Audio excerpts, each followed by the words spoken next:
네, 오늘 함께 살펴볼 말씀 창세기 26장 23절로 25절.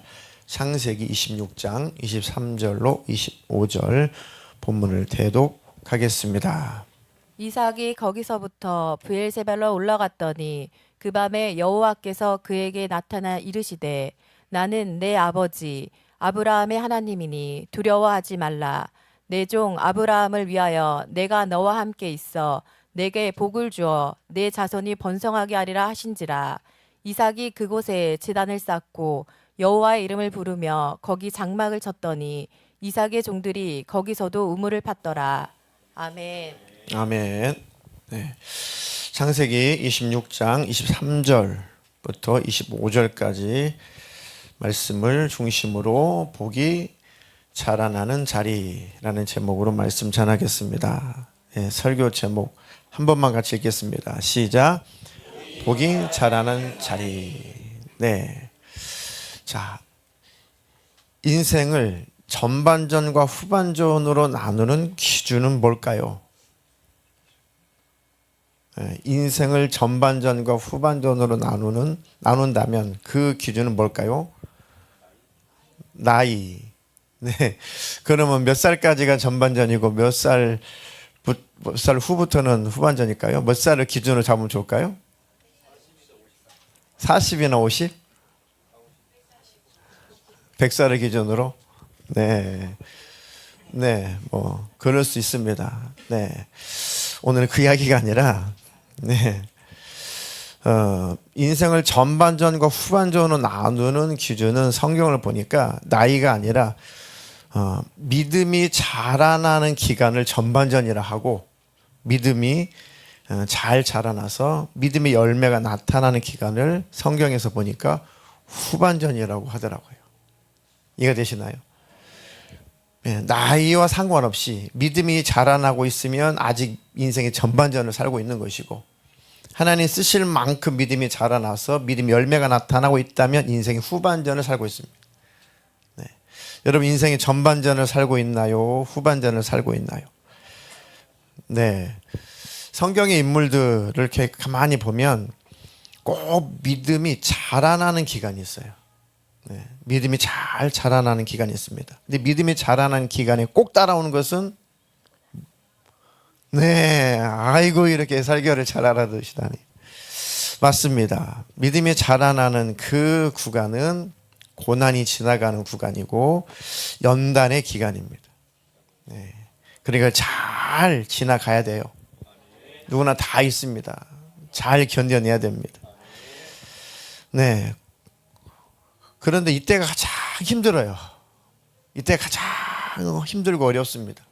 그런데 이때가 또 복이 자라나는 자리란 말이에요. 믿음이 자라나는 그 자리. 그리고 고난과 연단이 지나가는 자리. 그 자리가 또 가만 보면 복이 자라나는 자리더라고요. 네. 믿음이 자라나는 자리는 곧 무슨 자리다? 복이 자라나는 자리다. 고난과 연단의 자리는 곧 복이 자라나는 자리다. 아멘입니까?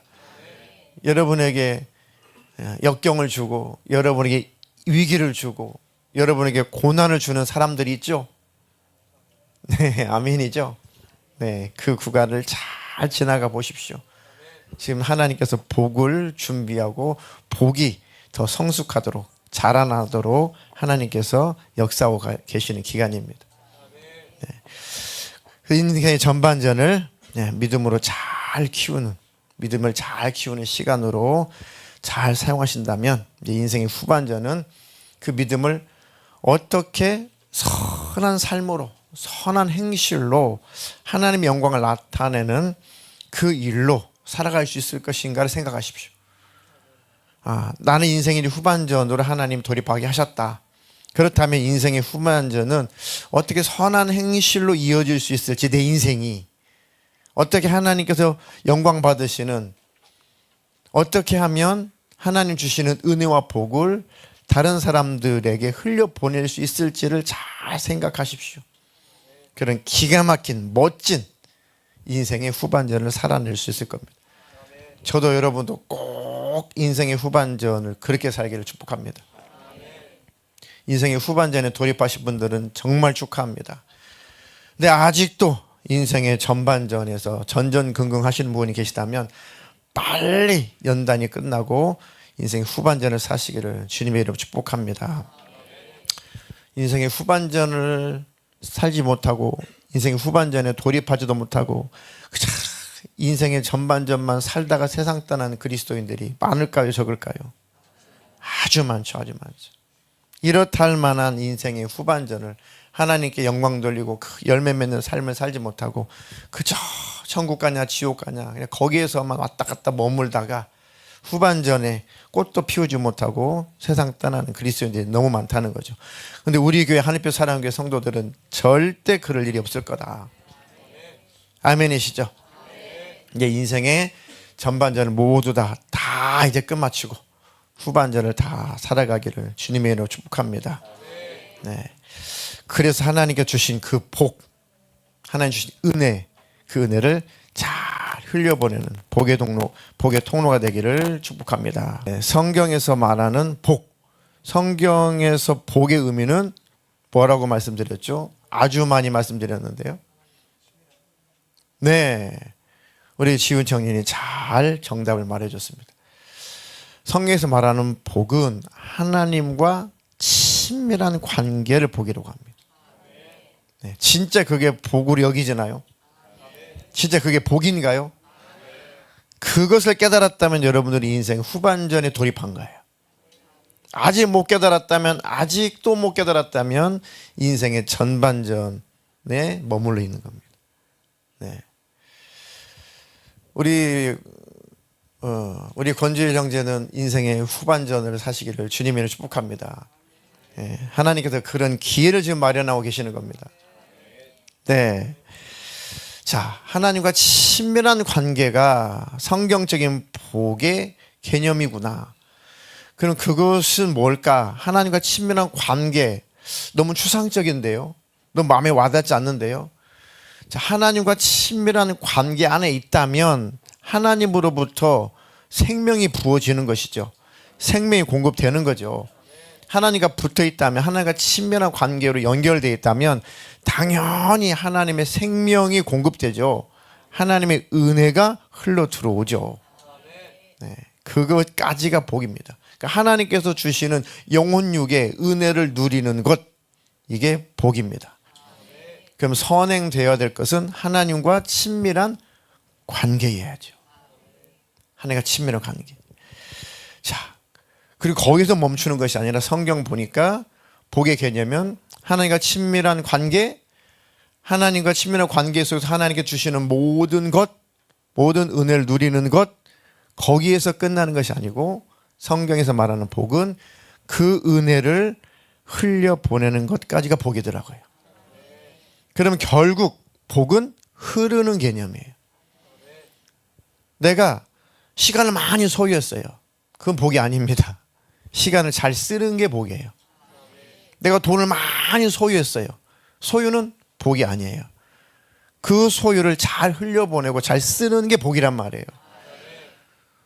돈을 쌓아놓는 게 그게 복이에요? 혼자 그걸 보면서 만족하고 나 돈 많다, 나 빌딩 많아. 그것은 복이 아닙니다. 그것을 흘려보내고 잘 사용하는 것을 성경에서는 복이라고 해요. 그러니까 세상은 복의 개념을 쌓아놓은 것을 복이라고, 묶어놓은 것을 복이라고 착각을 하죠. 아니요, 성경은 그걸 복이라고 하지 않습니다. 그래서 복의 개념은 결국 하나님께서 주시는 것이 흘러가게 하는 거예요. 그러면 흘러가게 하면 다시 그 복은 흘러서 돌아오는 거예요. 이 순환 구조를 복이다. 성경 어디에도 하나님의 복이 한 곳에 머물러 있는 적이 없습니다. 하나님께서 주신 그 복은 반드시 자녀에게 흘러가게 해야 되고, 하나님께 주신 복은 반드시 이웃에게 흘러가게 했어요. 가만 보니까 복은 그런 거구나. 세상에서 말하는 복은 잘못된 거구나. 그건 복이 아니구나. 그러니까 복 달라고 복을 못 누리니까 복 달라고 하다가 결국 복이 무엇인지 모르고 누리지도 못하고 죽잖아요. 네. 우리 교회는 그런 분들이 한 분도 없기를 주님의 이름으로 축복합니다. 아멘이신가요? 말씀을 그래서 잘 들으십시오. 귀로 듣는다고 듣는 게 아니고 심령으로 들어야 말씀을 들리는 겁니다. 제발 말씀을 받아들이십시오. 그게 복입니다. 네, 오늘 말씀을 잘 들으시고 말씀을 통해서 복이 자라나는 자리가 어디냐, 그런 복이 시작되는 자리는 또 어디냐, 복이 완성되는 자리는 어디냐, 잘 듣고 깨달으십시오. 복이 자라나는 자리가 있다면 복이 시작되는 자리도 있구나. 복이 자라나는 자리가 있다면 복이 마지막 완성되는 자리도 있겠구나. 오늘 오후까지 설교 갈지, 오늘 오전까지 하고 또 이어서 갈지 다 할지 그건 모르겠습니다. 여러분들 잘 들으시고 잘 소화한 만큼 설교를 할 거고, 그 나머지는 다 안 되면 오후에도 이어서 할 겁니다. 그러니까 오늘은 오후까지 말씀을 좀 잘 들어보십시오. 제발 오후에 가지 마시고 기도하고 가시고. 아멘이십니까? 네. 여러분들이 일주일에 한 번, 주일 오전만 딸락 한 번 말씀 듣고도 세상을 이기고 죄를 이기고 하나님의 뜻을 이루며 살고 알아서 기도하고 알아서 묵상하고 살 수 있으면 굳이 예배가 많을 필요가 없어요. 제가 많이 느끼는 바입니다. 근데 이게 안 돼요, 안 돼. 그러니까 말씀을 계속 듣고 성경도 읽고 묵상하고 그럴 수밖에 없어요. 인간이니까. 육체를 가졌기 때문에 이 감정에 얼마나 놀아납니까? 그죠? 금방 충만했다가 마음 상하면 금방 무너지잖아요. 그죠? 그러니까 늘 말씀과 함께 동행하십시오. 제 그 카카오톡 그 푸사 봤어요? 최근에 제가 만들었습니다. 온 규모. 거기 뭐라고 써 있어요?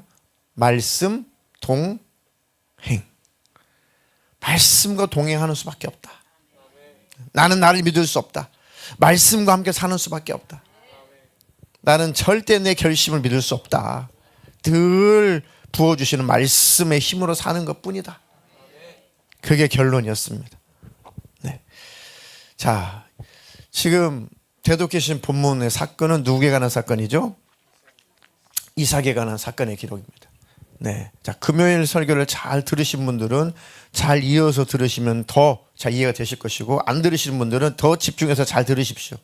금요일날 1차 많이 설명을 했습니다. 자, 이삭이라는 인물을 보면은 이삭 특별한 출생의 소유자예요. 그죠? 아버지가 몇 살에 낳았어요? 100살에 낳았어요. 100살에. 지금도 100살에 아이를 낳을 수 있을까요? 못 낳아요. 못 낳죠. 낳으면 문제예요. 근데. 자, 아버지가 100살에 낳았어요. 특별한 출생의 비밀을 가지고 있습니다. 또 이 가족사도 특별해요. 특별한 가족사가 있습니다. 이 자기 태어나서 얼마 있다가 한 15년, 16년 먼저 태어난 그 형이 누구예요? 이스마엘이 또 쫓겨나요. 또 그런 부담감을 입고 삽니다. 네 형 이스마엘이 아니야. 너야 너. 네가 하나님의 뜻을 이룰 자야. 네가 바로 복의 통로가 돼야 돼. 너야 너. 그런 기대감을 가지고 살 때 얼마나 이게 부담스러울까요? 열방을 깨울 자가 너야 너 하면은 좋기도 한데 모든 사람이 그렇게 나를 쳐다보면 얼마나 부담스러워요. 그렇습니다. 이게 참 이 기대를 한 몸에 받을 때 참 부담스러운 거죠. 너는 말이야 하나님의 특별한 뜻이 있어서 네 아버지가 100세에 낳았단다. 아이고 부담스러워.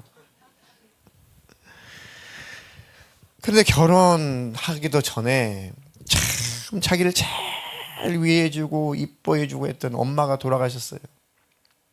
결혼하기 전에. 그죠?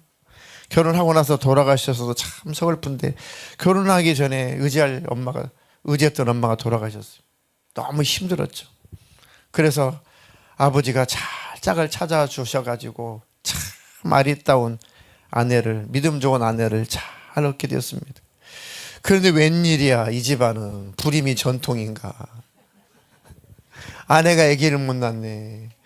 너는 대를 이해해야 돼. 너는 내가 100세에 난 유일한 독자야. 너는 대를 이어야 돼. 아버지가 살아있었단 말이죠. 아브라함이. 너는 하나님의 특별한 섭리 가운데 태어난 자야. 너는 하나님께서 나에게 약속하신 그 약속을 이어받을 자야. 만민이 복을 받을 거래. 너를 통해서. 하나님 나에게 약속하셨으니까 너도 그것을 이루어야 돼. 아이고 부담스러워. 어쩌라고. 애가 안 생기는 거를. 5년이 지나도 애가 안 생겨. 10년이 지나도 애가 안 생겨. 15년이 지나도 애가 안 생겨. 20년을 기다렸어요. 기도하면서. 그랬더니 아기가 생겼습니다. 그래서 하나님께서 그래 많이 기다렸다. 애따 둘을 가져라. 쌍둥이를 그냥 딱 낳겠죠. 근데 참 감사했죠. 참 기뻐했겠죠. 아들 쌍둥이 나와서. 그런데 이 아들 쌍둥이 때문에 적지 않은 마음의 고생을 했습니다. 나와서 좋은 줄 알았는데 기르면서 이 아이들을 보니까 참 마음고생을 많이 했습니다. 아이들이 이제 어느 정도 자라났어요.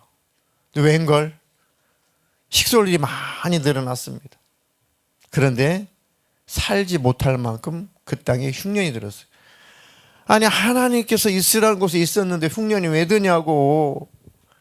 하나님 떠날 것 같습니다. 그래서 이제 저 애굽을 최종 목적지로 향해서 이동합니다. 아이들도 아직 다 크지 못했고 종들도 있고 가축들도 있으니 다 한꺼번에 하루아침 이동 못해요. 저 애굽 땅 이집트를 향해서 이동합니다. 이 가축들 풀 뜯기고 이동하고. 근데 어디까지 이동을 했어요? 그랄 땅까지. 블레셋 왕이 다스렸던 그랄 땅까지. 그때 당시 블레셋 왕이는 뭐였어요? 아비멜렉이었어요. 아브는 아버지라는 뜻이죠. 멜렉은 왕이라는 뜻입니다. 왕의 아버지. 대단한 인물이죠. 그 블레셋 땅의 왕조의 이름이 그냥 아비멜렉이었던 거죠. 자, 여하튼 이제 그랄 땅에서 먹을 것이 좀 있으니까 거기에서 좀 머물렀습니다. 그리고 이제 최종 목적지인 이집트로 가야 돼요. 자기 아버지가 그랬던 것처럼.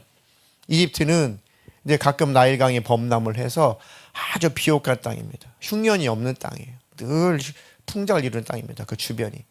그러니까 다 그쪽으로 이사 가는 것은 상식이에요, 상식. 근데 하나님께 뜻밖에도 상식을 넘어서서 말씀하시는 거예요. 그럴 때 있죠. 우리의 이해, 우리의 상식, 이것을 하나님께서 뒤집어서 말씀하실 때가 있잖아요. 감당할 수 없을 것 같은 명령을 하실 때가 있죠. 하나님께서 흉년이 들어서 지금 식솔이 많이 늘어났어요. 자, 한 나라의 국민의 숫자를 세는 기준이 뭐예요? 입이요, 입. 인구, 사람 입. 입이 몇 개냐? 이게 숫자의 기준입니다. 입이 몇 개냐? 밥 먹을 입이 몇 개냐? 식구가 뭐예요? 같이 밥 먹는 사람들. 그게 식구잖아요. 식구가 늘었어요. 식솔들이 많이 늘었습니다. 그래서 갈 수밖에 없는 상황이죠. 갔는데 아내가 이쁜 것은 흠이 아니고 아내가 이쁜 건 좋긴 한데 더 이쁜 아내 때문에 또 위기가 찾아오죠.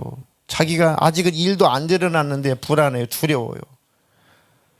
리브가가 얼마나 예뻤을까. 근데 또 이 두렵죠. 염려가 되죠. 그죠? 아니 지금 재산도 얼마만큼 있어요.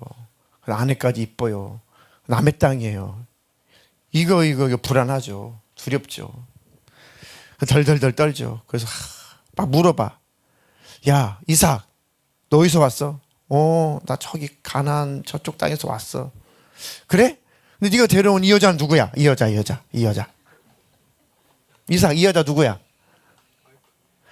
그럼 죽어 그러면 어쩔 수 없어. 지금 살아야지. 일단 이 여자 누구야? 이거 물어봤어. 여동생 누나. 너무하네 진짜. 누나처럼 보여? 그래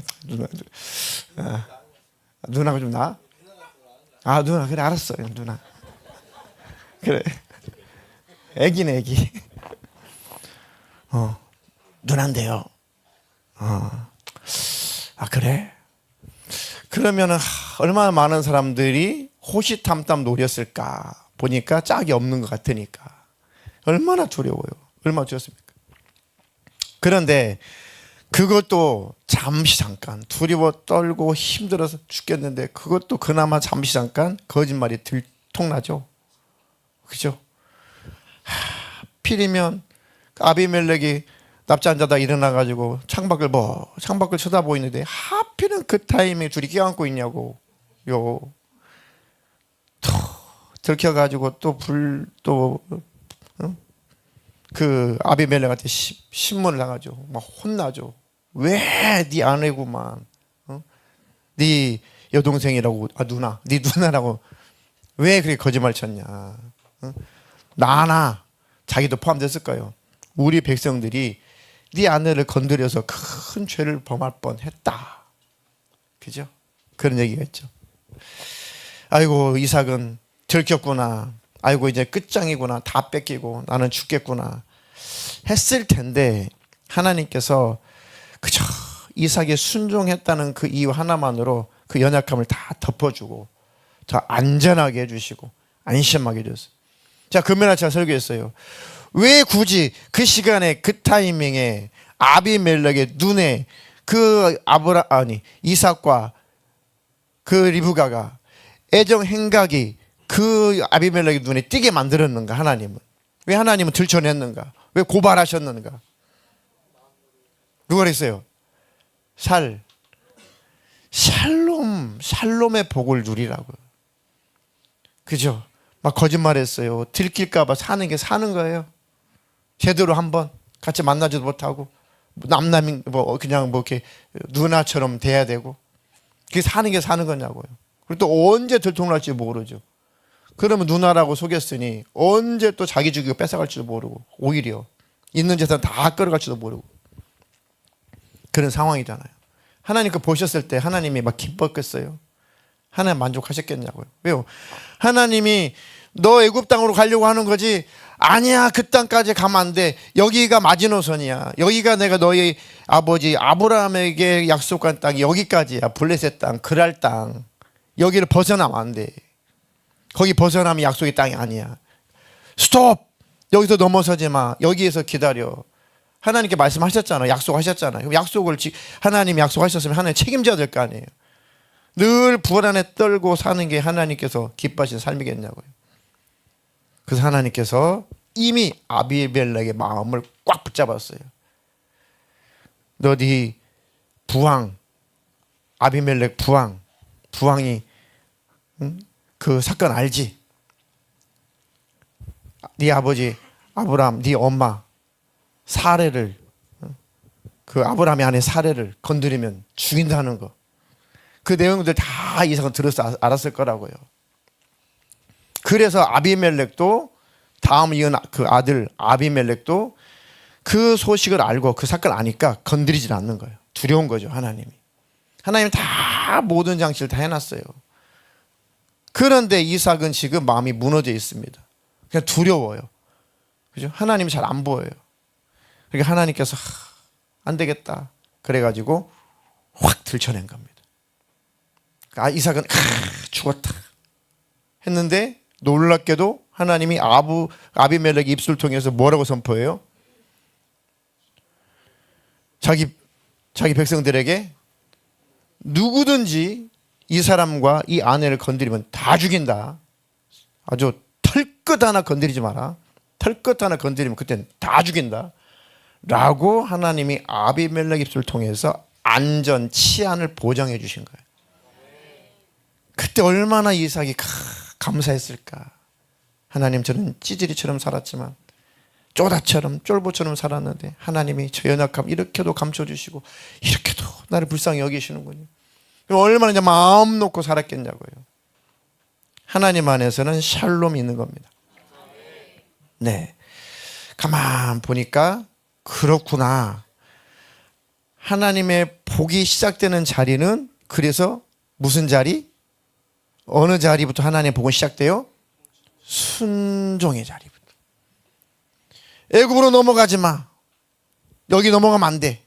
이 지역에서 머물러. 그러니까 이삭이 순종을 하죠. 그때부터 복은 이미 시작된 겁니다. 네.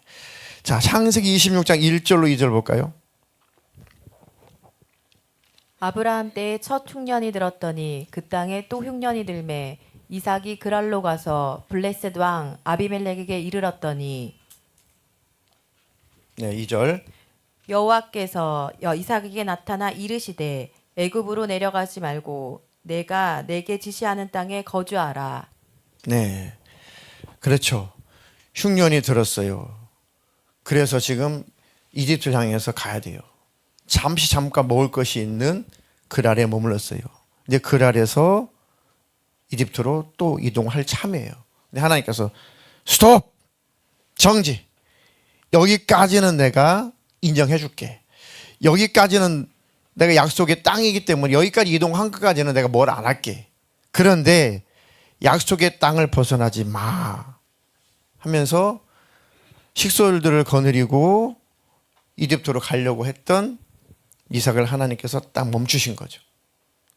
근데 식솔들이 줄줄이 따라다닌단 말이에요. 그림에 보니까 식솔들이 많아요. 나 혼자도 아니에요. 저기 쌍둥이도 있잖아요. 그렇죠? 쌍둥이도 있어요. 누가 에서고 누가 야곱인지. 네. 아니 저 눈에 넣어도 아프지 않을 것 같은 아새끼들을 어떻게 굶어 죽이냐고요. 그죠? 그런데 하나님께서 아니야, 가지마. 이집트 가지마. 내가 책임질 거야. 아멘. 알겠습니다. 순종을 하는 순간 하나님의 복은 시작되는 겁니다. 순종하십시오. 그럼 이미 하나님은 붙고 계시는 겁니다. 네. 그랬더니 12절, 14절 읽겠습니다. 이삭이 그 땅에서 농사하여 그 해에 100배나 얻었고 여호와께서 복을 주심으로 그 사람이 창대하고 완성하여 마침내 거부가 되어 양과 소가 떼를 이루고 종이 심이 많음으로 블레셋 사람이 그를 시기하여. 네. 제가 뭐라고 그랬어요? 여러분들 거부만 보이시죠? 예. 여러분 눈빛을 보니까 거부에 꽂혀 있어 지금. 100배나 얻고 창대하고. 자, 원하죠. 그건 죄 아니에요. 원하는 것은 선행되어야 되는 겁니다. 이거는 복의 결과물인 것이고, 진짜 복은 뭐라고요? 하나님과 친밀한 관계. 그것을 빼놓고 그것은 안 하고 복 주세요, 잘 되게 해주세요, 거부되게 해주세요, 창대하게 해주세요, 아무리 해도 절대 복은 시작이 안 된다고요. 아멘이신가요? 네. 그래서 하나님과 함께하자, 하나님과 동행하자, 말씀을 묵상하자, 온 규모 하자, 늘 말씀을 드리는 게 하나님과의 관계부터 형성하시라고요. 제가 죽을 때까지 목회 끝날 때까지 할 일은 그거밖에 없어요. 여러분과 하나님과의 관계가 친밀해지도록 이렇게 도와드리는 거. 아멘이신가요? 물론 그것도 성령께서 하실 일이시지만 그 말씀을 잘 들으시고 무엇이 포인트인지를 잘 들으십시오. 네, 양과 소가 떼를 이루고 종이 힘이 많아서 종들도 블레셋 사람이 그를 시기할 만큼 시기와 두려움이 같이 공존하겠죠. 너무 잘 되니까. 우리가 너무 잘 되면 세상 사람들이 우리를 시기 질투해요. 우리가 너무 잘 되면 마귀라는 놈이 시기 질투합니다. 여러분이 신앙생활 잘하면, 하나님의 영광 나타내면, 여러분들이 교회 안에서 뭔가 하나님의 열심을 내면, 하나님의 뜻을 이루면 마귀라는 놈이 꼭 방해거리를 가지고 와요. 시기하고 질투한다니까요. 제가 지난번에 은혜수련 간증 끝나고 나서 간증하신 분들에게 카톡을 했습니다. 바로 하나님께 영광 돌리고 하나님 앞에서 성도들에게 은혜를 끼치고 간증을 했으니 마귀라는 놈이 가만히 있겠냐. 얼마나 시기나고 질투나겠냐. 지 정체를 드러냈으니. 그러니까 조심하시라. 잘 기억하고 기도로 말씀으로 잘 넘어가시라 했거든요. 꼭 그런 일이 있습니다. 또 신방을 하나님으로 성공적으로 잘 마치고 오잖아요. 그러면 몸을 치든지 막 하여튼 뭐 또 다른 뭐 다닐 때 불쾌하든지 꼬박이라는 놈이 그 충만함을 무너뜨려요. 이거 영적인 세계 속에서 뭐 하여튼 성경 전체에 나와 있는 내용입니다. 뭔가 좀 우리 애들이 잘 믿음이 잘 자랄 것 같아요. 막 자라나고 있어. 막 이만만 같아라. 마귀가 가만히 있어요. 왜? 의지를 꺾어버리려고. 의지를 꺾어버리려고. 그리고 무산되게 하려고.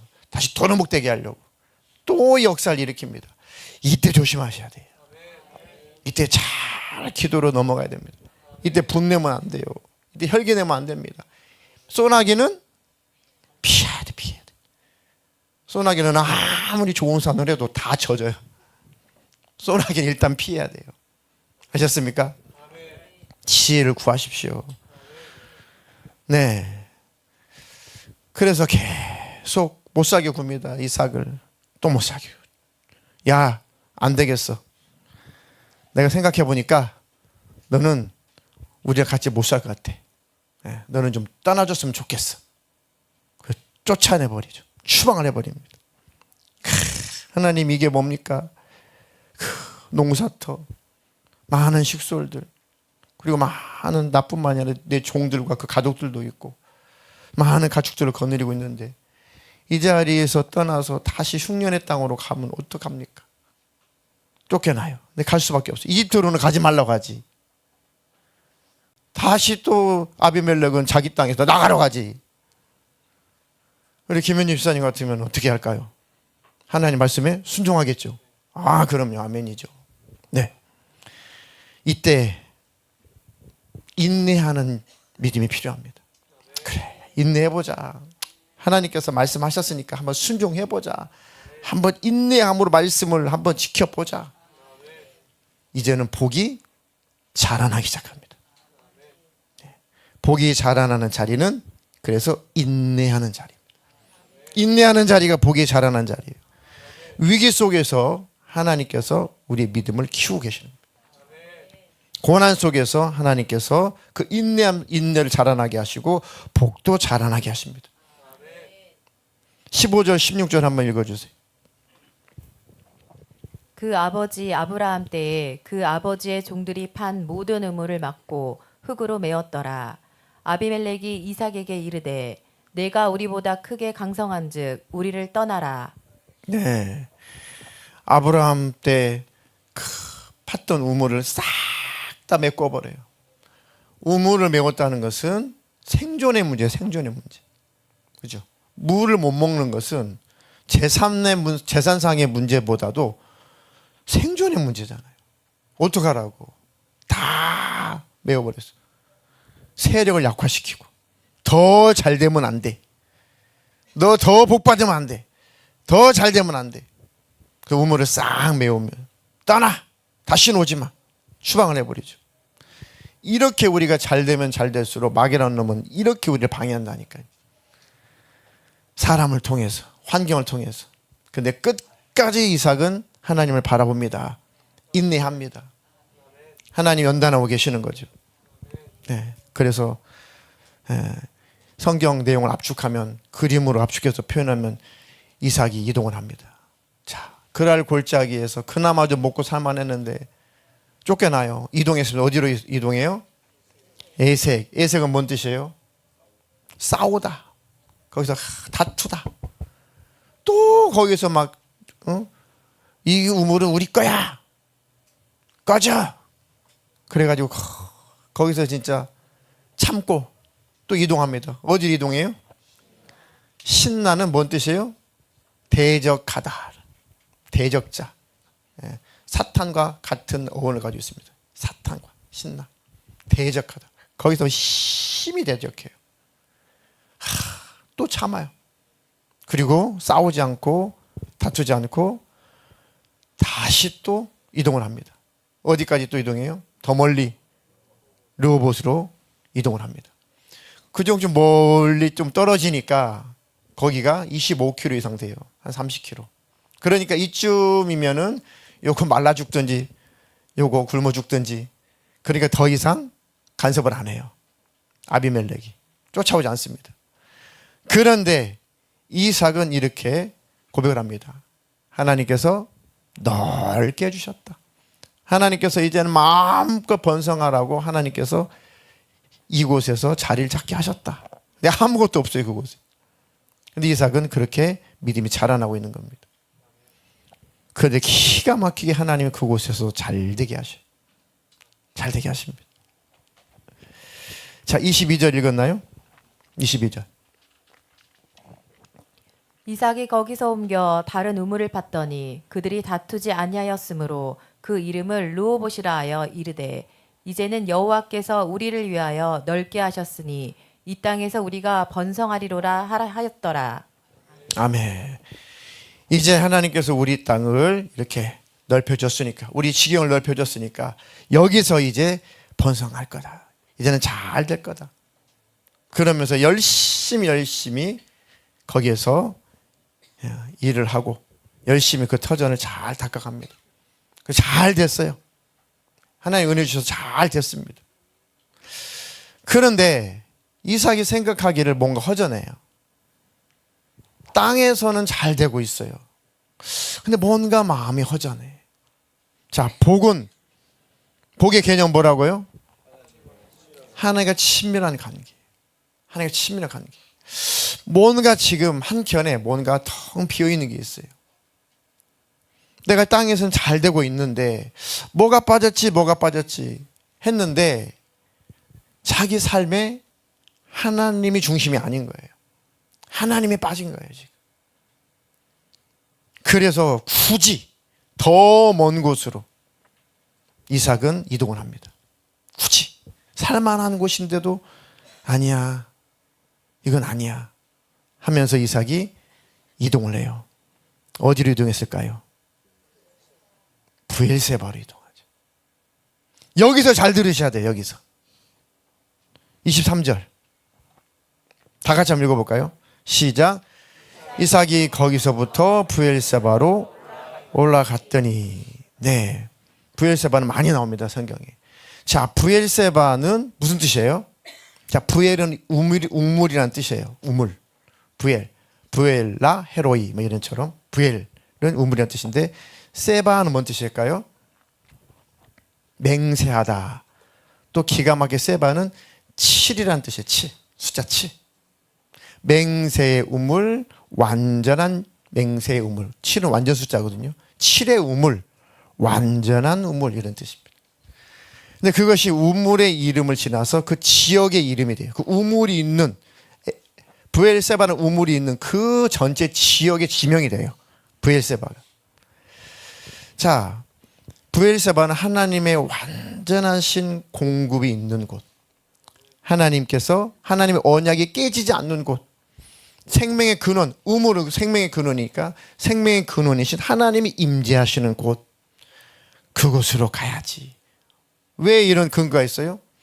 아브라함이 과거에 자기 아버지 아브라함이 똑같이 블레셋 왕과 이 맹세를 했을 때 이곳에서 이 브엘세바에서 언약을 맹세를 했거든요. 그때 암양 7마리를 가지고 주면서 여기서 맹세를 했어요. 암양 7마리가 증거물이다. 다시는 우리 괴롭히지 마. 다시는 우리를 해하지 마. 그래서 그 맹세를 하고 나서 그곳은 안전했거든요. 하나님이 그때 임재하셨어요. 그러니까 하나님이 계셨던 곳, 임재하셨던 곳, 하나님 만나주셨던 곳, 나는 하나님이 필요해. 나는 이 땅에서 거느린 이것도 중요하지만 나는 더 중요한 게 나는 하나님의 임재가 필요해. 그래서 브엘세바로 이동을 한 겁니다. 올라가는 거예요. 근데 그곳은 하갈이 이스마엘과 함께 막 쫓겨나서 막 광야에서 헤맬 때 그때 하나님께서 임재하신 곳이 또 브엘세바예요. 그러니까 브엘세바는 하나님이 임재하시는 곳입니다. 네. 이삭이 그 브엘세바에서 또 다시 자기 아버지 아브라함처럼 아비멜렉과 또 맹세를 하죠. 자, 이곳에서 맹세를 하자. 절대 서로 싸우지 않겠다고, 다투지 않겠다고. 그러니까 거기서 맹세를 하죠. 근데 또 나중에 보면 야곱이 저 애굽으로 들어갈 때 요셉 사건 이후에 야곱이가 그때도 흉년이 들어가지고 먹을 것이 없어요. 근데 누가 먼저 어떤 아들이 먼저 애굽 땅에 들어가서 출세했어요? 요셉이 애굽 땅에 들어가서 출세를 했어요. 하나님께서 갔다 와, 가, 괜찮아. 야곱이가 이제 자기 아들이 죽은 줄 알았던 그 요셉이 살아있다는 소식을 듣고 애굽 땅으로 가죠. 가기 전에 하나님 만나 주셨던 곳도 브엘세바예요. 하나님이 임재하시는 곳. 또 한 가지 사건이 있어요. 그 이후에 엘리야가 목숨을 걸고 외치죠. 목숨을 걸고 회개를 외치죠. 목숨을 걸고 하나님은 여호와가 우리 하나님이야. 바알이 아니야. 아세라가 아니야. 그러면서 목숨을 걸고 대결을 하죠. 갈멜산에서. 이 바알 선지자 450명, 아세라 선지자 400명, 850명과 함께 싸우죠. 영적인 싸움을 하죠. 거기서 기가 막힌 방법으로 하나님께 승리하게 하세요. 갈멜산에서, 산꼭대기에서. 야, 이렇게 하나님께서 증거를 보이셨다면 모든 백성이 하나님께 돌아오겠구나. 이세벨도 그 못된 것도 돌아오겠구나. 그때 왕이 누구예요? 아합이죠. 아합도 돌아오겠구나. 근데 아합은 뭔가 마음이 조금 움직여서 좀 거시기 할 뻔했는데 이세벨은 더 강팍해졌어요. 더 악에 받쳐요. 야, 내 사랑하는 선지자들을 다 죽였다고? 그 새끼 누구야? 엘리야인데요. 야, 엘리야가 죽기 전에는 나 눈 못 감아. 내 흙에 들어오기 전까지는, 내 눈 흙 들어오기 전까지는 나 이렇게 못 살겠다. 그 엘리야를 잡아서 죽여라 해가지고 엘리야를 막 추격합니다. 엘리야가 질려버린 거예요. 하나님이 수도 없이 이적을 나타내시고 표적을 나타내시고 하나님의 살아계심과 우리 민족과 우리 백성과 하나님이 함께 하신다는 것을, 하나님만이 유일하신 우리에게 복을 주시는 분이시라는 것을 이렇게까지 하나님이 기적으로 나타내셨건만, 야, 그것을 목격하고도 하나님께 돌아오지 않을 뿐만 아니라 더 마음이 악해져서 하나님의 선지자 나를 죽이겠다고? 엘리야가 질려버린 거예요. 안 되는 건 안 되는 거구나. 인간이 안 되는 건 안 되는 거구나. 그 낙심을 합니다. 그리고 사명에 대한 회의가 찾아와요. 아주 인간만 보면 울렁증이 생겨요. 번아웃이 돼버립니다. 그래서 도망가요. 사명이고 10분이고 그때 도착한 곳이 브엘세바예요. 브엘세바 도착했습니다. 야, 종들아, 너희 갈 길 가라. 나는 잠깐 좀 볼 일 있다 하고 브엘세바 그 지역에서 조금 하루길 떨어진 곳에 노뎀나무 밑에서 거기서 죽기를 기다리죠. 하나님 제발 나 좀 죽여줘. 하나님 제발 나 좀 죽여줘. 내가 더 이상 더 이상 훌륭한 일 하고 싶지도 않고 내 인생 자체가 그렇게 뻔뻔한 인생인 것 같고 그러니까 더 살고 싶은 마음 없으니까 하나님 나 좀 죽여주세요. 나 좀 죽여주세요. 네, 하나님께서 브엘세바에 엎드려져 있는 그 엘리야에게 천사를 보내죠. 일어나라, 먹어라, 자 마셔라. 먹고 마시고 몰라 벌러덩 자빠져가지고 죽여줘요, 나 좀 죽여줘요. 됐다고 이제. 그랬더니 천사를 또 보내 하나님. 브엘세바에. 야, 먹어야지. 먹어야 산다. 그래도 먹긴 해야지. 먹고 마시고 엘리야가 힘을 얻죠. 그리고 마지막 자기 사명을 완수하는 하나님의 명령을 받는 그 하나님의 산까지 이제 그 힘을 얻어서 가죠. 마지막 사명을 잘 마무리를 하죠. 그때도 하나님이 임재하셨던 것, 하나님이 천사를 보냈던 것이 엘리야를 만나 주셨던 것도 브엘세바입니다. 이삭 사건 후지만 어쨌든 브엘세바는 성경에 보면 하나님이 함께 하시는 곳, 하나님이 임재하시는 곳, 하나님이 도우시는 곳이라는 상징성이 있습니다. 이삭은 그 브엘세바로 올라갑니다. 올라갔다라고 하는 것은 하나님을 뵈러 갔다는 뜻입니다. 이 위도상 큰 차이가 없어요. 위도상. 그래서 하나님을 뵈러 갔다는 뜻입니다. 하나님을 만나라. 성전에 올라가다는 뜻이에요. 그게 예비하러 가다라는 뜻입니다. 물론 블레셋과 그런 갈등의 문제도 있긴 했지만 뭐 그것은 거의 끝나갈 무렵이니까 더 중요한 것은 하나님께로 가자. 그 하나님과 함께하는 삶이 진짜 복이다. 여러분은 그 인생의 후반전을 그렇게 살고 계신가요? 살고 계신가요? 네.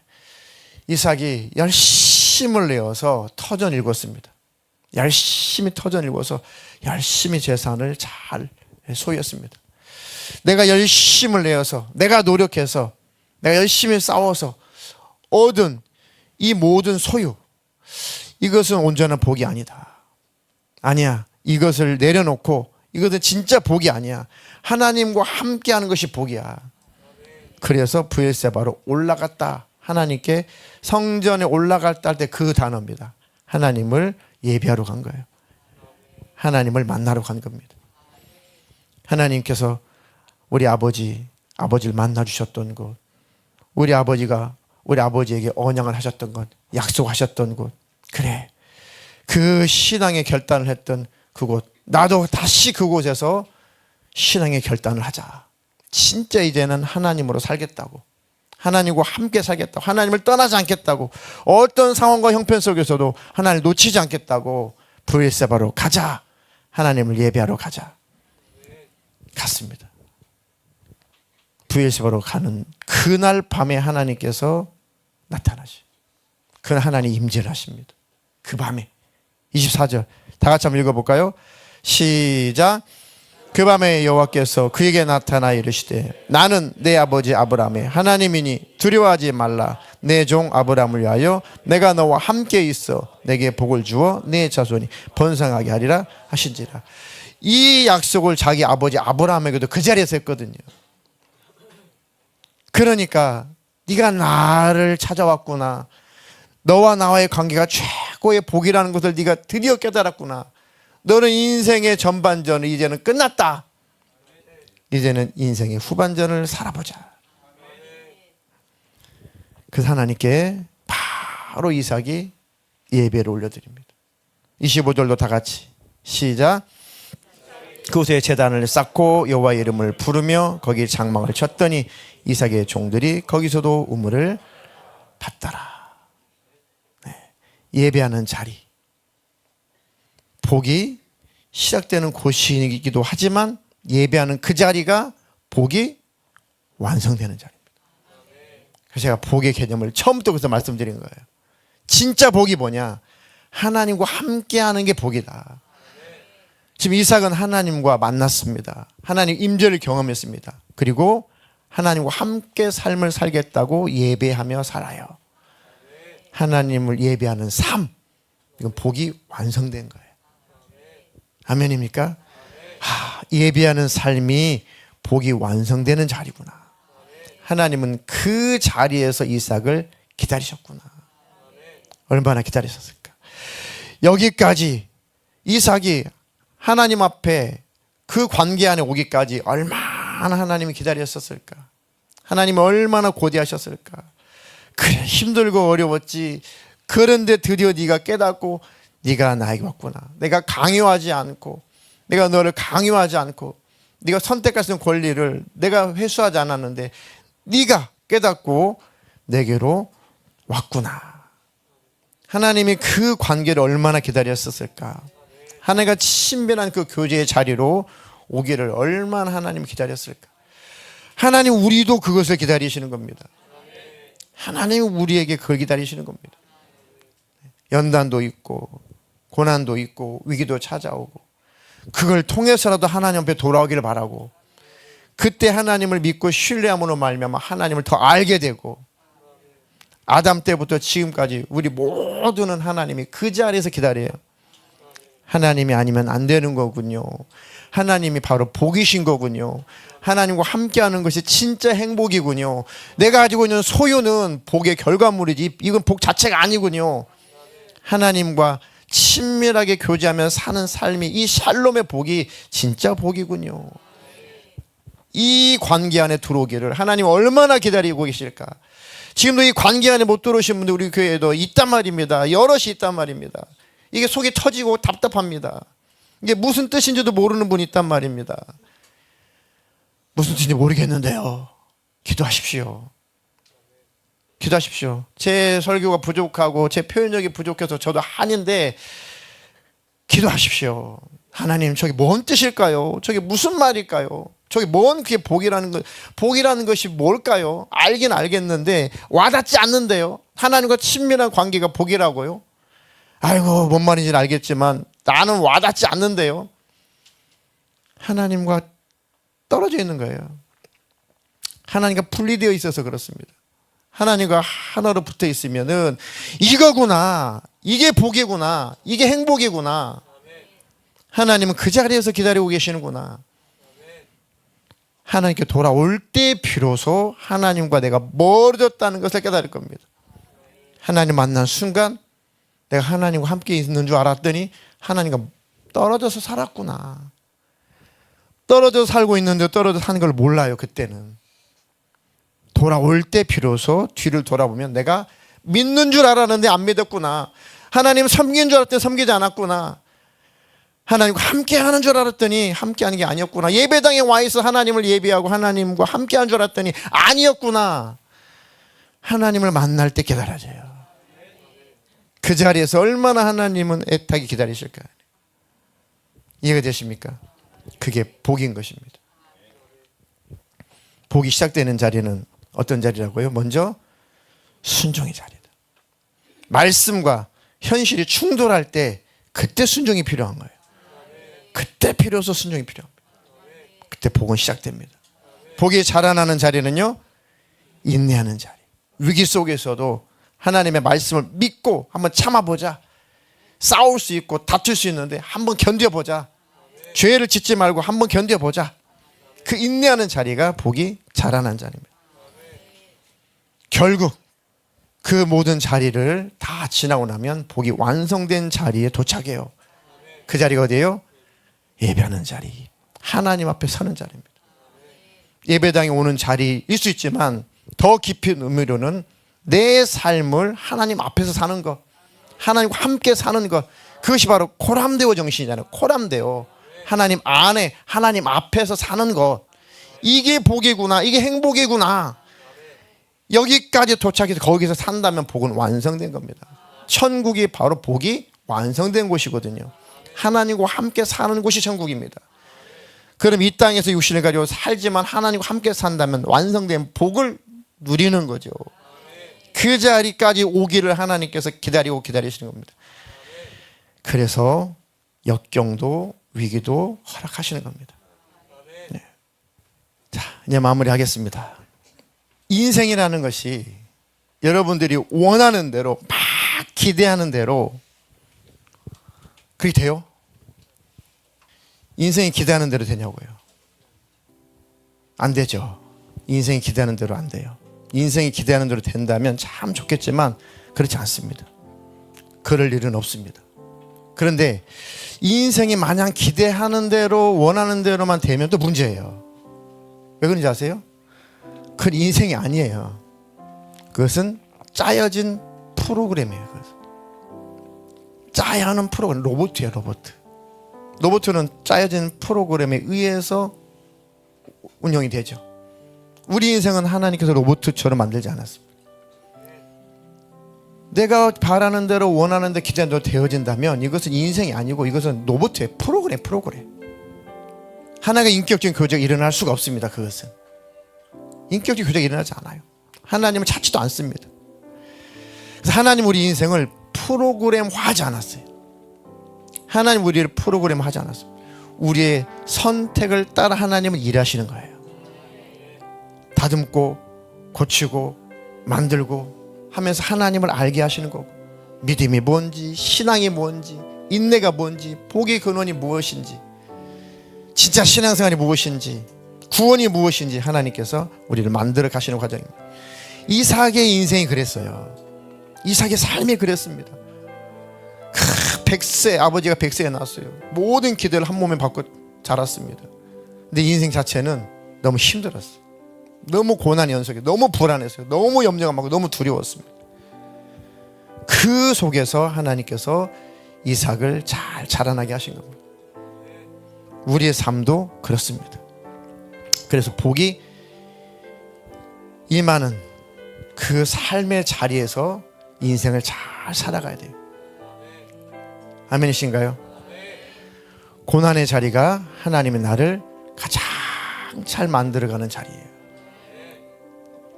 회피하지 마시고 불평불만하지 마시고 하나님을 바라보십시오.